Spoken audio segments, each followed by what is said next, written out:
The garage on Maple Street was older than Daniel Reyes himself. Its metal shutters groaned every morning like tired bones, and the concrete floor bore decades of oil stains that no amount of scrubbing could erase. Daniel liked it that way. The place felt honest. Machines came in broken and left better, or at least running, and that was more than he could say about life. By 7 a.m., Daniel already had grease on his hands. A dented pickup sat on the lift, its owner pacing outside, counting minutes like coins.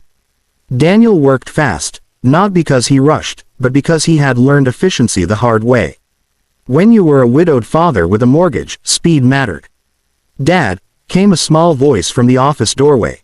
"You forgot your lunch." Daniel turned and smiled at his son, Mateo, who held up a paper bag decorated with crooked marker hearts. "I was hoping you wouldn't notice." Mateo frowned seriously. "Mrs. Alvarez says you can't fix engines if you don't eat." Daniel laughed, wiped his hands, and took the bag.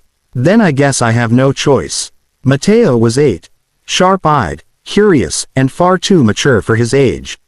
Since his mother, Lucia, had passed away 3 years earlier, Mateo had learned to fold laundry, heat soup, and stay quiet when bills were discussed in low voices at night. Daniel hated that part most, the way grief had stolen pieces of his son's childhood. After Mateo left for school, Daniel returned to work. Around noon, a sleek black car rolled into the cracked parking lot, its polished surface reflecting the dull gray sky. It looked wildly out of place, like a swan among pigeons. The rear door opened, and a woman stepped out, tall, composed, dressed in a way that suggested meetings and money. She walked around the car and gently opened the other door. "Easy, Sophia," she said softly. Daniel glanced over and froze. A girl sat in a wheelchair, no older than 10. Her legs were thin, unmoving, tucked neatly under a blanket despite the mild weather. She had bright eyes and a wide smile, the kind that seemed too big for her face. As the woman pushed the wheelchair toward the garage entrance, one wheel suddenly jerked and locked. "Oh no," the woman murmured.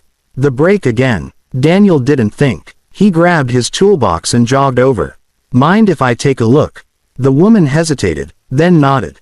"Please." Daniel crouched, examined the brake mechanism, and sighed. "It's misaligned. Happens a lot on this model." He adjusted a screw, tapped the housing gently, and tested it. The wheel spun smoothly. "There you go." The girl clapped. "You're fast." Daniel smiled. "That's what happens when you fix the same thing 100 times. The woman reached into her purse. "How much do I owe you?" "Nothing," Daniel said immediately. Took 5 minutes. She studied him for a moment, then handed him a bill anyway. "Thank you. I'm Elena Ward." The name meant nothing to Daniel then. He only nodded. "Daniel, nice to meet you." As they left, the girl turned back. "Bye, Mr. Mechanic." Daniel raised a hand. "Take care." That evening, while Mateo did homework at the kitchen table, the TV murmured in the background. Daniel wasn't paying attention until a familiar face appeared on the screen. Philanthropist and tech investor Elena Ward attended the charity gala with her daughter Sophia.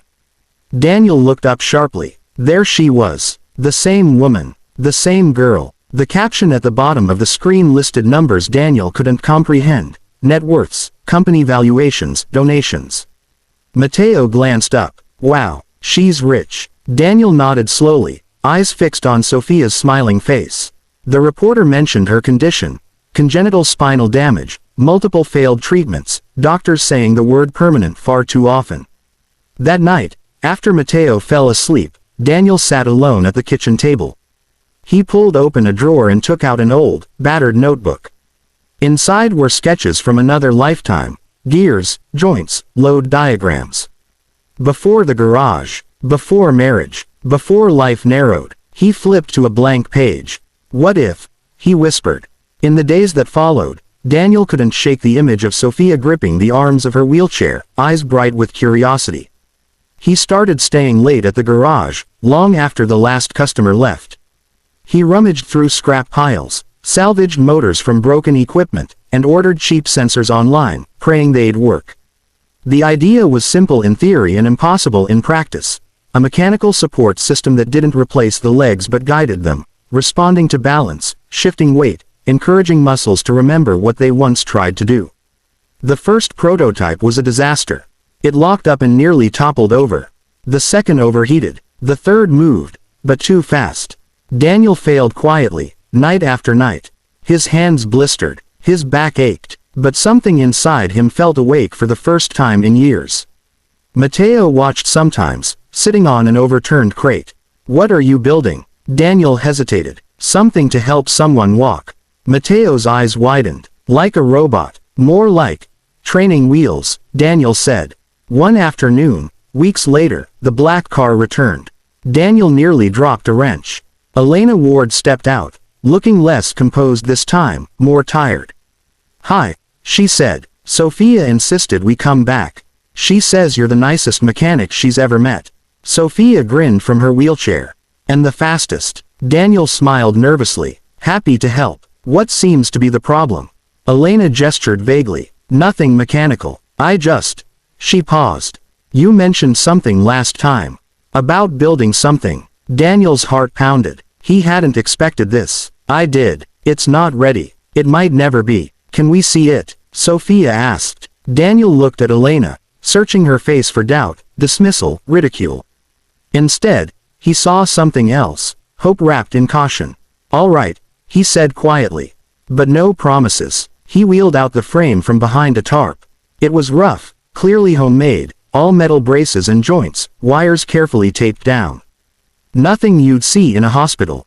Sophia leaned forward. "Is it for me?" "If you want it to be," Daniel said. "But we'd start slow. Standing only." Elena crouched beside her daughter. "You don't have to." "I want to," Sophia said without hesitation. They fitted the device carefully. Daniel explained every step, every risk. Elena listened intently, asking sharp, intelligent questions. She understood systems. She understood failure. Finally, Sophia gripped the bars Daniel had welded to a workbench. "Okay," Daniel said, voice unsteady. "When you're ready." The motor hummed softly. For a terrifying second, nothing happened. Then Sophia's body shifted. The braces locked into position, supporting her weight. She rose. Not gracefully, not easily, but undeniably, she stood. Elena gasped. Tears streamed down her face as she covered her mouth with both hands. "I'm tall," Sophia whispered, wonder flooding her voice. Daniel felt his knees weaken. He gripped the bench to steady himself. They didn't try a step. They didn't need to. Standing was enough to change everything.